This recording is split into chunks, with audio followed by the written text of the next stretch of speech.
कुछ साल पहले एक छोटे से शहर में एक व्यक्ति था जिसका नाम रघु था। रघु एक छोटे से कपड़े के व्यवसाय का मालिक था। उसने बहुत मेहनत से अपना व्यापार खड़ा किया था। उसकी कंपनी का नाम रघु फैशन था और वह बहुत प्रसिद्ध हो गया था। उसका ब्रांड देश भर में बिकता था और वह अच्छे जीवन का आनंद ले रहा था। लेकिन किसे पता था कि उसकी किस्मत जल्द ही उसे बहुत बड़े झटके देने वाली थी। एक दिन रघु का व्यापार अचानक से गिरने लगा। उसका कारोबार धीमा पड़ा, कच्चा माल महंगा हो गया और बाजार में प्रतिस्पर्धा भी बढ़ गई। रघु को अपने कर्मचारियों की सैलरी तक देने में दिक्कत आने लगी। धीरे धीरे उसका व्यवसाय बंद हो गया और उसे अपनी संपत्ति बेचनी पड़ी। एक दिन वह बिल्कुल गरीब हो गया। उसके पास न घर था, न पैसा और न ही कोई व्यवसाय। उसे सड़कों पर भीख मांगने की नौबत आ गई थी। रघु ने एक दिन अपनी हालत पर विचार किया। वह सोचने लगा, क्या यही मेरा अंत है? क्या मैं जीवन भर ऐसे ही लाचार और गरीब रहूंगा? लेकिन फिर उसने खुद से एक वादा किया, मैं हार नहीं मानूंगा, मुझे फिर से उठकर खड़ा होना है। वह अपने संघर्ष को और कठिन बनाकर अपने सपनों को पूरा करने के लिए जी जान से जुट गया। एक दिन उसने अपने पुराने दोस्तों से मदद मांगी और कुछ पैसे इकट्ठे किए। उसने एक छोटी सी दुकान खोली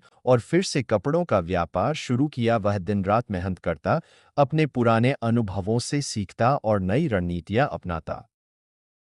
समय बीतता गया और रघु का व्यापार धीरे धीरे फिर से बढ़ने लगा। उसने न केवल अपने पुराने ग्राहक लौटाए बल्कि नए ग्राहकों को भी आकर्षित किया। उसकी मेहनत और संघर्ष ने उसे फिर से एक बड़ा व्यापारी बना दिया। 2 साल बाद रघु ने एक विशाल फैक्ट्री खोली और एक बार फिर से अपनी कंपनी का नाम रघु फैशन दुनिया भर में प्रसिद्ध किया।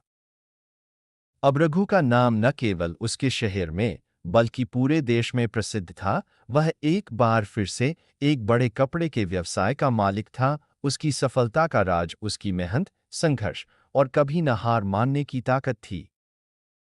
रघु की कहानी हमें यह सिखाती है कि चाहे हालात जैसे भी हों, अगर इंसान की मेहनत और आत्मविश्वास मजबूत हो तो कोई भी मुश्किल उसे हराने नहीं सकती। ऐसे ही और मोटिवेशनल वीडियोज देखने के लिए इस चैनल को लाइक, सब्सक्राइब और शेयर करें।